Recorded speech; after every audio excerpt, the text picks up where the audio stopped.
এমন কিছু কিছু মানুষ আছে যারা মনে করে যে তারা যা জানে, তারা যা বোঝে, তাদের উপরে আর কেউ কিচ্ছুই বোঝে না, তারাই সবকিছু পারে, তারাই সর্বশ্রেষ্ঠ একদম। তাদের উপরেও যে কেউ কিছু জানতে পারে, বুঝতে পারে, এটা তারা মানতেই চায় না। তারা এটাই জানে না যে বাপেরও বাপ থাকে। কেন এই কথাগুলো বলছি জানো তো? কারণ এরকম কিছু কিছু মানুষের পাল্লায় আমি পড়েছি কয়েকবার, সেই জন্য এই কথাটা আমি বলছি। আর এই মানুষগুলোকে আমার একদম সহ্য হয় না, বিরক্ত লাগে আমার।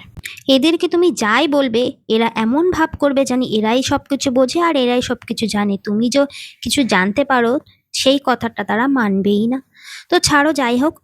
হ্যালো এভরিওয়ান, কেমন আছো তোমরা সবাই? আশা করছি তোমরা সবাই খুবই ভালো আছো, আর আমিও কিন্তু ভালো আছি।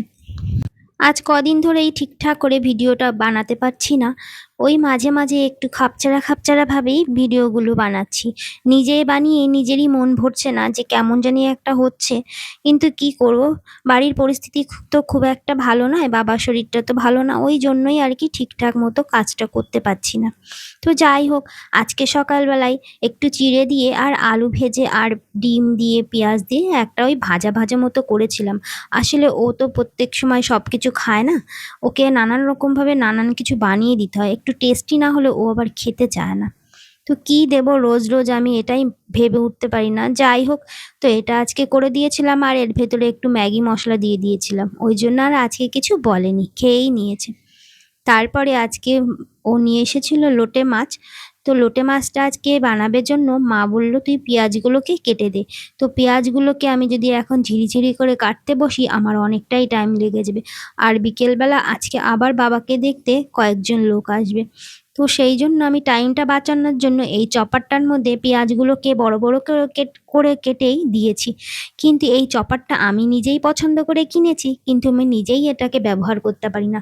এখনো পর্যন্ত ঠিকঠাক করে ব্যবহার করতে পারিনি। যখনই ব্যবহার করার দরকার হয় তখনই ওকে ডাকি।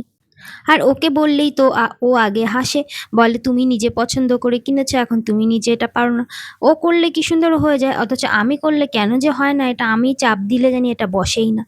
তো যাই হোক, অনেকক্ষণ ধরে চাপাচাপি করতে করতে লাস্টে শেষমেশ কিন্তু আমি এটা আজকে চালাতে পেরেছিলাম। আর এটা দিয়ে কিন্তু খুব সুন্দরভাবে পেঁয়াজগুলোকে একদম ঝিরিঝিরি করে কাটা যায়, আর খুব কম টাইমের মধ্যে জিনিসটা হয়ে যায়। সময়টা অনেকটাই বাঁচে। না হলে একদম কুচি কুচি করে যদি কাটতে যাই না আমি বটি দিয়ে, তাহলে আমার অনেকটা সময় লেগে যায়।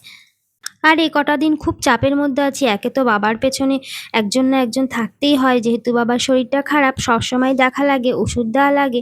আর সেই সঙ্গে বাবাকে দেখতে একজন না একজন আসছে বাড়িতে। তো সেই কারণে একটু চাপ হয়ে যায়, কিন্তু কিছু করার নেই, এটা তো স্বাভাবিক ব্যাপার। যারা আত্মীয় স্বজন আছে তারা তো দেখতে আসবেই। তারপরে দেখো, পেঁয়াজটা আমি তখন অর্ধেকটা করেছিলাম, এখন বাকিটুকু করে নেব। ওকে একটু বলেছিলাম করে দিতে, ওর আবার কাজের চাপ আছে, এই জন্য আমি আজকে আর ওকে পরে বলিনি। দেখলাম ও কাজ করছে, সেই জন্য আমি আজকে নিজে করেছি। তো ফাইনালি এটা পেরেছি করতে। চাটা বসিয়ে দিয়েছি আর রান্নার দিকেও আমার কিন্তু সব হয়ে গেছে। এবার আমি চাটা করে দিয়ে আমি কিন্তু স্নান করে পুজো দিতে চলে যাব, কারণ আমার পুজোটা দিতে একটু বেশি সময় লাগে, সেই কারণেই। মা বলল যে আজকে যেহেতু বাড়িতে একটু লোকজন আসবে, তো গোপু সোনাকে একটা সুন্দর দেখে জামা পরা। তো এই জামাটা পরিয়েছি। আমার গোপু সোনাকে এই জামাটা পরে কেমন লাগছে তোমরা কিন্তু একটু আমাকে কমেন্টে জানিয়ে দিও, তাহলে আমার ভালো লাগবে। পূজাটা কমপ্লিট হয়ে গেছে, তুলসী তলায় জল ঢেলে নেব। তো আজকের মতো এই পর্যন্ত, বাই বাই।